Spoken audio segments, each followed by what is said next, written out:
Halo adik-adik semua. Walaupun ibadah di rumah, yuk perhatikan apa yang harus dilakukan selama ibadah. Yang pertama, pastikan ya ada pendamping adik-adik selama ibadah dilakukan, baik itu orang tua atau siapapun yang lebih tua. Yang kedua, tetap berpakaian yang rapih agar kita menunjukkan kalau kita tetap menghormati Tuhan dimanapun kita beribadah. Yang ketiga, ibadah sungguh-sungguh dan tetap semangat dengan cara adik-adik tidak tidur-tiduran, bermain sendiri, apalagi makan nih adik-adik, nggak boleh ya. Yang keempat, pastikan adik-adik mengikuti ibadah sampai akhir, karena selain kita bisa belajar firman Tuhan, ada juga challenge dan acara menarik lainnya. Yeay, selamat beribadah adik-adik.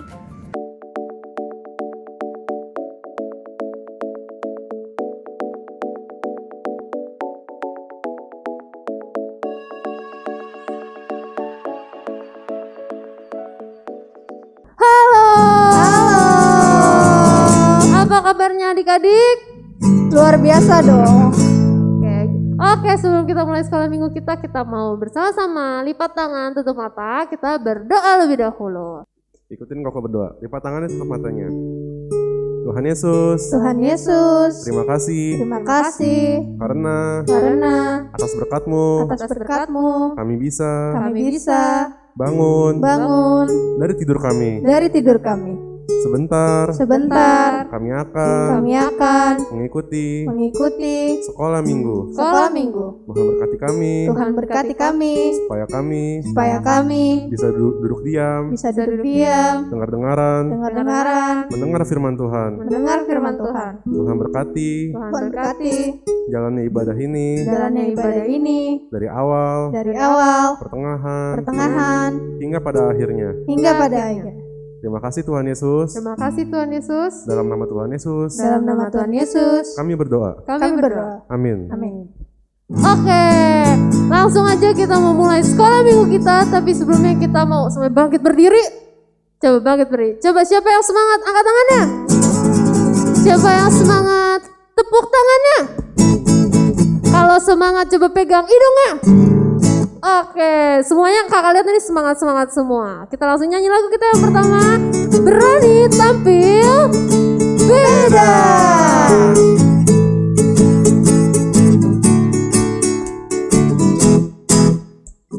Saat iblis menggodaku, aku tolak itu dalam nama Yesus. Dan saat iblis merayuku, aku pun berdoa dalam nama Yesus. Ku kuat, karena kasih-Nya. firman-Nya teguhkanku. Firman-Nya teguhkanku. Ku berdiri sebagai pemenang. Aku apa? Aku berani tampil beda. Kita ulang lagi dari awal dengan lebih semangat lagi.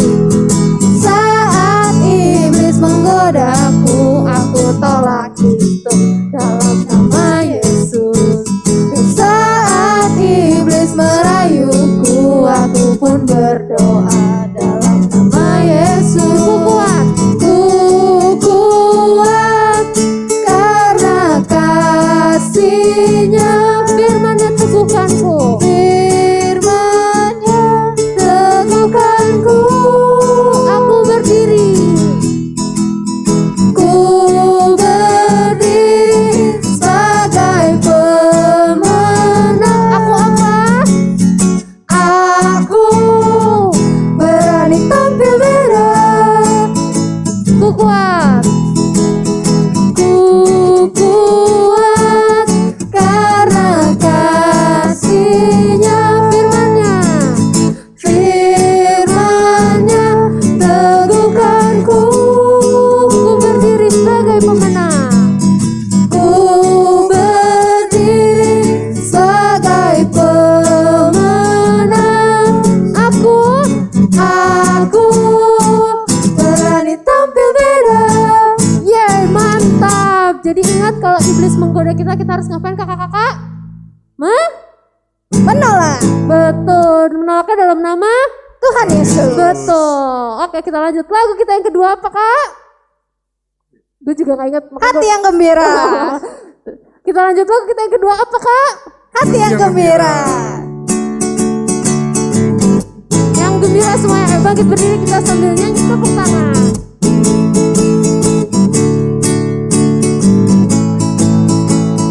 Gembira Adalah obat yang manjur seperti obat. Hati yang senang, tapi semangat yang patah. tapi semangat yang patah. Keringkan tulang, Gak mau. hati yang gembira. Tuhan senang. Sekali lagi dengan lebih semangat. Hati yang gembira adalah obat yang manjur seperti obat. Hati yang tenang, tapi semangat yang patah. Keringkan tulang, Gak mau. hati yang gembira. Tuhan senang. Sekali lagi. Hati yang gembira adalah obat Yang manjur seperti obat. Hati yang senang, tapi semangat yang patah. Keringkan tulang, Gak mau. hati yang gembira. Tuhan senang. Yeay. Ingat adik-adik harus selalu Gembira. karena kita nggak mau ya ntar tulang-tulang kita kering, jadinya nggak bisa ngapa-ngapain ya nggak kakak. Iya. Oke, terakhir nih kita mau nyanyikan lagu apa? Laskar Kristus.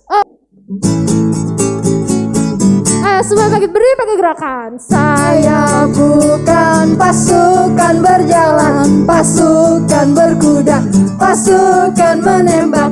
Saya tidak menembaki musuh, tapi saya Laskar Kristus. Sekali lagi.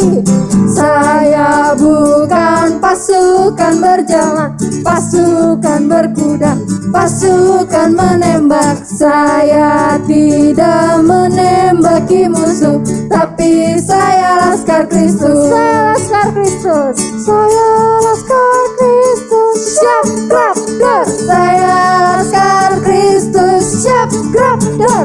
Saya tidak menembaki musuh, tapi saya Laskar Kristus. Sekali lagi. Saya bukan pasukan berjalan, pasukan berkuda, pasukan menembak. Saya tidak menembaki musuh, tapi saya Laskar Kristus. Saya Laskar Kristus. Saya Laskar Kristus. Siap gerak der. Saya Laskar Kristus. Siap gerak der. Saya tidak menembaki musuh, tapi saya Laskar Kristus. Tapi saya Laskar Kristus. Tapi saya Laskar Kristus. Yeay.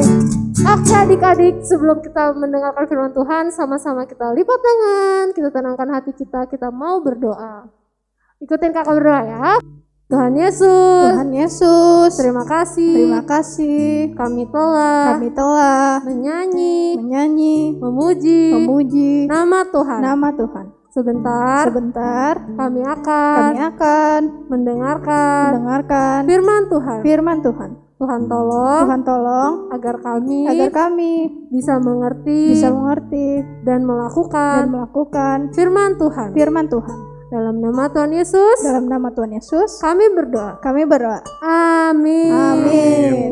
Halo adik-adik, kembali lagi bersama dengan Kanomi. Gak ada bosan-bosannya ketemu Kanomi. Minggu lalu, sekarang ketemu lagi nih Kanomi. Nah, hari ini kita akan mendengarkan firman Tuhan. Tapi sebelumnya Kanomi mau tunjukin beberapa gambar kepada adik-adik. Ini gambarnya. Nah, adik-adik udah lihat kan tadi gambar-gambar yang Kanomi tunjukin. Ada gambar apa aja? Ada gambar seorang anak kecil lagi manjat pohon. Terus ada pemadam kebakaran yang lagi bekerja, lagi nyiramin air ke api untuk memadamkan api.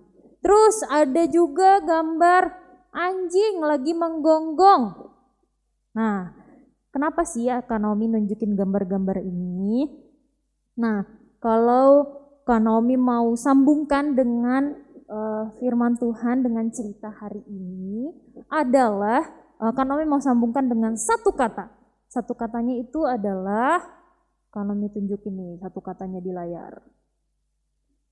Yap, benar. Apa itu katanya? Keberanian. Betul sekali adik-adik, keberanian. Nah, kalau adik-adik tadi lihat gambarnya ada pemadam kebakaran. Terus mereka bekerja harus memadamkan api. Kalau lagi ada rumah kebakaran, gedung kebakaran, mereka harus bekerja untuk memadamkan apinya. Tapi mereka untuk bekerja sebagai pemadam kebakaran, mereka harus berani nggak? Harus berani. Mereka nggak boleh takut sama api. Mereka nggak boleh takut dengan panasnya api yang membara. Mereka harus bekerja dengan penuh keberanian. Kalau ada rumah kebakaran, mereka harus sigap. Langsung naik mobil terus langsung disiram sampai apinya padam. Mereka pantang pulang kalau apinya belum padam. Nah, kalau misalkan di dalam rumahnya ada orang yang kejebak, mereka pun harus berani menolong. Walaupun ada api di situ, mereka harus berani menolong. Terus ada anak tadi contohnya, anak naik manjat pohon. Mungkin beberapa adik-adik di rumah ada yang takut untuk manjat pohon. Ada yang takut ketinggian. Kanomi juga sih masih agak takut dengan ketinggian. Nah, ada beberapa anak adik-adik mungkin yang takut ketinggian. Jadi naik pohon aja nggak berani gitu ya. Nah, kalau tadi ada anjing, masih ada adik-adik nggak di sini kalau lewatin anjing, apalagi kalau anjingnya menggonggong. Wah, pasti ada yang kabur lah ngibrit, ada yang mungkin suka sama anjing gitu ya. Mungkin masih ada beberapa yang takut juga sama anjing atau ada yang berani sama anjing. Nah, itu dia tentang keberanian. Kenapa Kanomi mau mencerita tentang keberanian? Apa itu keberanian? Nah, keberanian itu adalah, kalau menurut adik-adik seperti apa? Keberanian itu adalah sebuah kekuatan yang muncul dari diri kita ketika kita menghadapi bahaya, ketika kita menghadapi sesuatu yang menyeramkan, menakutkan, tapi kita punya kekuatan untuk melawannya. Nah, itu yang disebut keberanian, berani. Jadi adik-adik kalau misalkan melihat sesuatu yang menakutkan, menyeramkan, tapi adik-adik mencoba untuk punya kekuatan untuk melawannya, untuk gak takut lagi, itu artinya adik-adik berani. Nah, apa sih hubungannya dengan cerita hari ini? Cerita hari ini adalah masih tentang siapa adik-adik? Berapa minggu terakhir ini kita masih dengar cerita tentang siapa? Paulus, betul, cerita tentang Paulus. Tapi kali ini ceritanya masih sama. Paulus masih pergi ke setiap kota, kucluk untuk menceritakan kabar baik. Kabar baiknya itu apa? Kabar keselamatan tentang Tuhan Yesus. Kalau apa adik-adik? Kanomi sering ngomong ya, tentang Tuhan Yesus adalah juru selamat kita. Dia yang udah mati di kayu salib. Dia bahkan bangkit di hari ketiga dan dia mengalahkan semua dosa kita, mengalahkan maut, mengalahkan iblis. Nah, itu tuh yang diceritain sama Paulus. Dia pergi ke setiap kota untuk memberitakan kabar baik itu. Jadi supaya semua orang di dunia ini percaya sama Tuhan Yesus. Betul, seperti adik-adik di rumah nih udah percaya sama Tuhan Yesus. Nah, waktu itu minggu lalu Kanomi udah ceritakan tentang Paulus yang berada di Efesus. Benar, ada yang benar jawabnya mungkin ya, di Efesus. Nah, waktu dia udah selesai pergi ke Efesus, lalu berlanjutlah Paulus mengerjakan tugasnya. Dia pergi ke kota selanjutnya adalah Yerusalem. Nah, ingat ya baik-baik adik-adik, ke Yerusalem. Tapi ketika Paulus datang nih ke Yerusalem ini, kira-kira berjalan dengan baik enggak? Oh, tentu tidak adik-adik. Enggak berjalan dengan mulus, sama seperti waktu dia sampai di Efesus. Oh, semua orang itu enggak suka sama Paulus. Mereka tuh merasa Paulus itu mengganggu mereka. Ngapain sih nih orang ngasih tahu cerita-cerita tentang Yesus? Kan masih banyak di sini, maksudnya masih banyak di kota-kota itu yang enggak suka sama Tuhan Yesus. Mereka enggak percaya sama Tuhan Yesus. Jadi ketika Paulus datang untuk menceritakan tentang Tuhan Yesus, mereka enggak suka, mereka marah banget. Akhirnya waktu Paulus datang ke Yerusalem, datang ke Bait Allah, dia menceritakan, "Hai semuanya rakyat yang ada di sini, percayalah kepada Tuhan Yesus. Tuhan Yesus adalah juru selamat kita. Dia sudah mati di kayu salib, dia sudah mengampuni setiap dosa kita. Dia sudah mengalahkan maut, sudah mengalahkan iblis. Dia Tuhan adalah satu." Wah, seperti itu ya yang dikatakan Paulus ya di Bait Allah. Dia pergi ke rumah-rumah, dia menceritakan tentang kebaikan Tuhan, tentang keselamatan yang diberikan oleh Tuhan Yesus. Tapi masih ada aja orang yang marah, gak suka sama Paulus. Dan gak sedikit adik-adik yang gak suka, banyak banget yang gak suka sama keberadaan Paulus di Yerusalem ini. Sampai pada akhirnya Paulus dibawa, digiring, dipanggil oleh para imam-imam, dibawa sama orang-orang orang-orang yang gak suka tadi, yang marah tadi, supaya disidang tuh ceritanya Paulus itu, supaya jangan sampai dia cerita lagi nih tentang Tuhan Yesus di Yerusalem itu.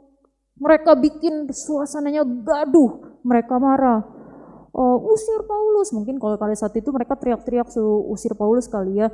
Kita nggak suka dengan keberadaan Paulus, usir Paulus gitu ya.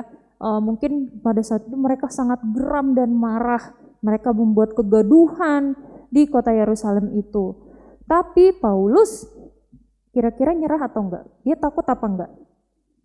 Tidak takut adik-adik, karena dia percaya Tuhan Yesus itu akan menolong Paulus. Tuhan Yesus kita berkuasa. Dia kuat, gak perlu takut lagi Paulus. Orang selama ini aja Paulus selalu di dalam bahaya aja, Tuhan Yesus selalu tolong, betul ya adik-adik? Nah, apalagi cuman lawan orang-orang di sini lah, ngapain Paulus perlu takut? Betul? Betul. Tapi saking gaduhnya, saking ramenya, mereka marah-marah, usir Paulus. Kenapa dia harus ada di sini? Bla bla bla bla bla. Sampai akhirnya saking terlalu ramenya, gaduhnya, Paulus dibawa ke tempat yang aman, ke tempat yang supaya orang-orang ini nggak tahu nih keberadaannya Paulus. Dibawalah oleh seorang kepala pasukan. Dibawa, "Ayo Pak Paulus," anggap aja dipanggilnya Pak Paulus ya.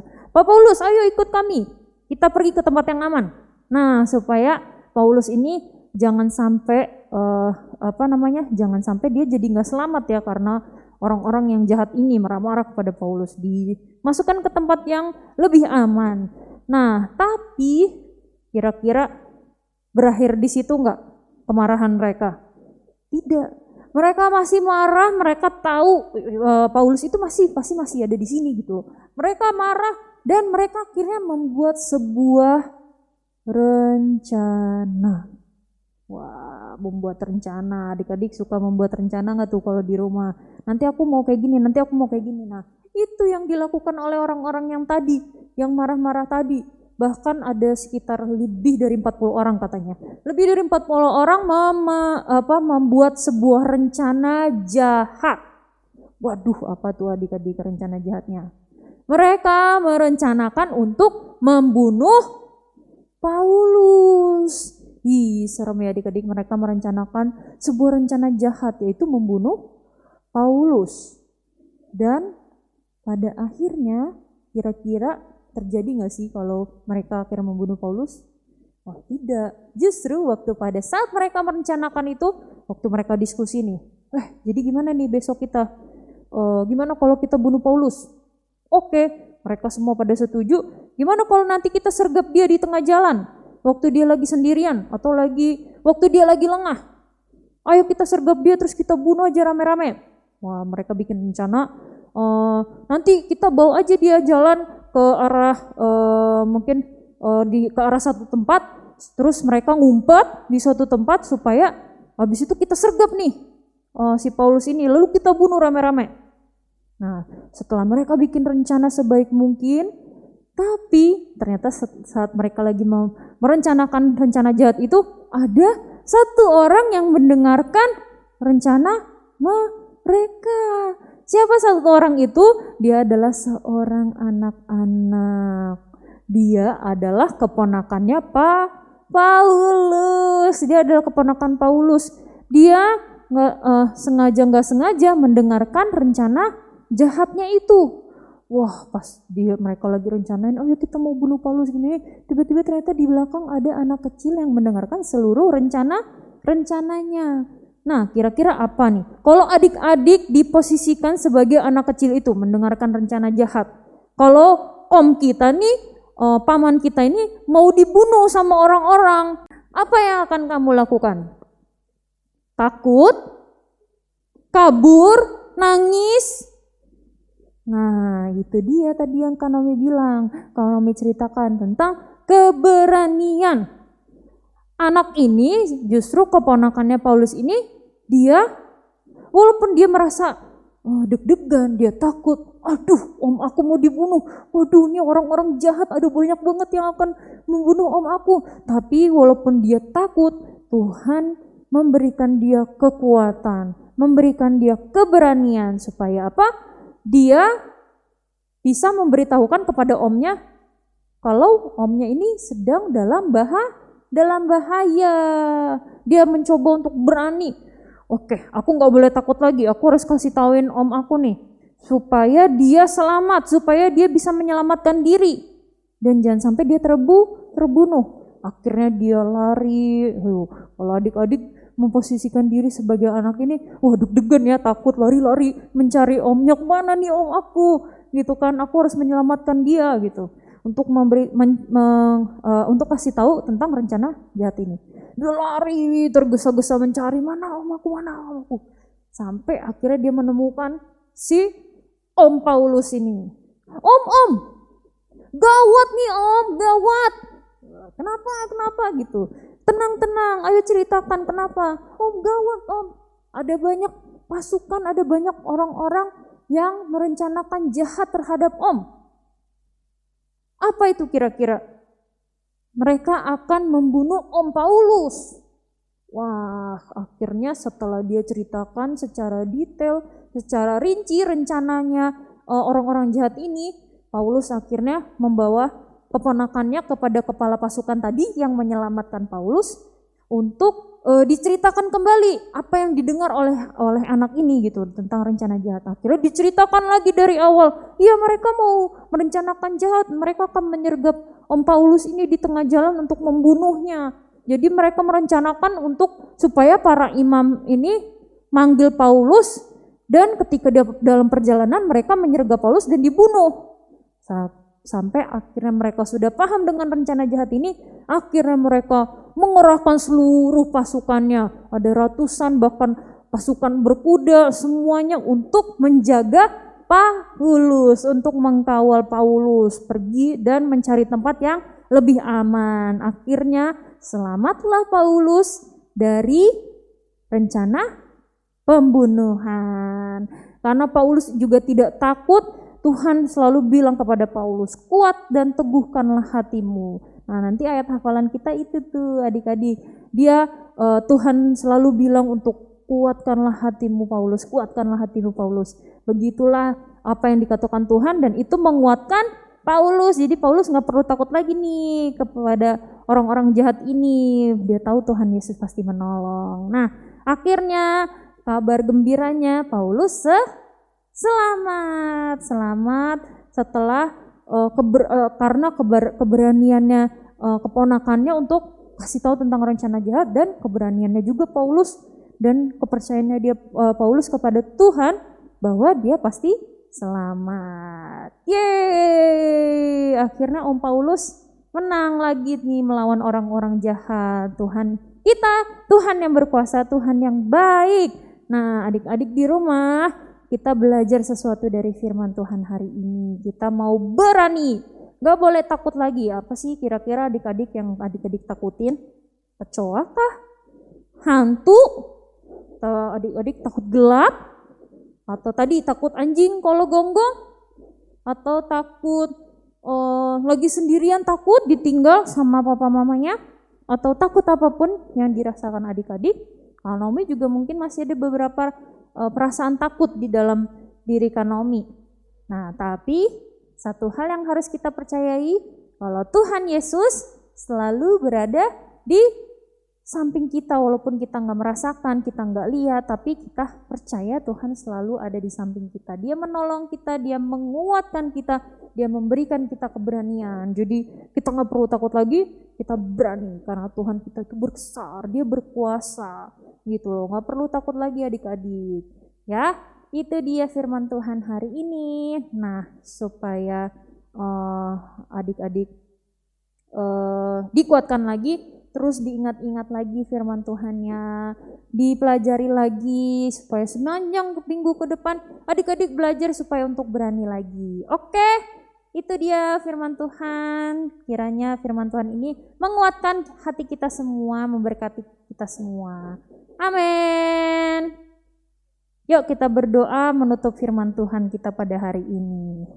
Tuhan Yesus, kami bersyukur untuk firman Tuhan yang sudah Tuhan berikan buat kami. Kami belajar untuk berani di dalam Tuhan. Kami percaya Tuhanlah kekuatan kami, Tuhan yang menopang kami, Tuhan yang menolong kami.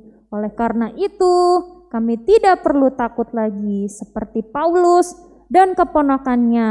Kami tidak perlu takut akan sesuatu yang jahat, akan sesuatu yang menyeramkan, karena Tuhan ada di samping kita. Dia yang akan menolong kita, Tuhan yang akan menolong kita. Terima kasih ya Tuhan, Tuhan sudah baik, Tuhan selalu hadir bagi kami. Terima kasih ya Bapa, kami serahkan firman Tuhan hari ini, biarlah firman Tuhan menguatkan kami, dan kami terus bertumbuh menjadi anak-anak Tuhan yang kuat. Haleluya, amin. Yeay, sampai jumpa lagi adik-adik di minggu depan. Tuhan memberkati.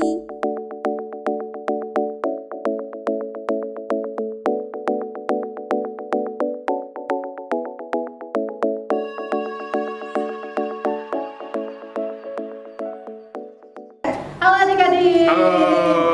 Kembali lagi bersama kita di sesi Challenge. ya, challenge siapa tuh Kak? Kayak biasa Kak Angel, ayat hafalan. Di mana?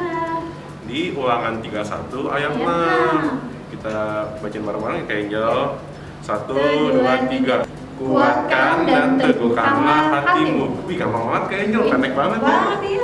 Coba bentar ini Yuk, maaf. kita ulangin yuk. Yuk, sekali lagi. Sekarang sama ayatnya ya. 1, 2, 3. Ulangan 31 ayat 6. Kuatkan dan teguhkanlah hatimu. Ya, itu saja adik-adik. Aja. Nah, terus buat papa mama kayak biasa buat ngerekam atau foto aktivitas adik-adiknya selama bersekolah minggu, terus bisa dikirim ke Kak Naomi, Kak Mary, atau Kak Bastian. Seperti biasa ya. Ya. Oke deh kalau gitu. Kayak gitu aja Kak Angel. Ya, kayak Nggak gitu ada aja lagi ya. ya, udah. Sampai jumpa minggu depan. Dadah.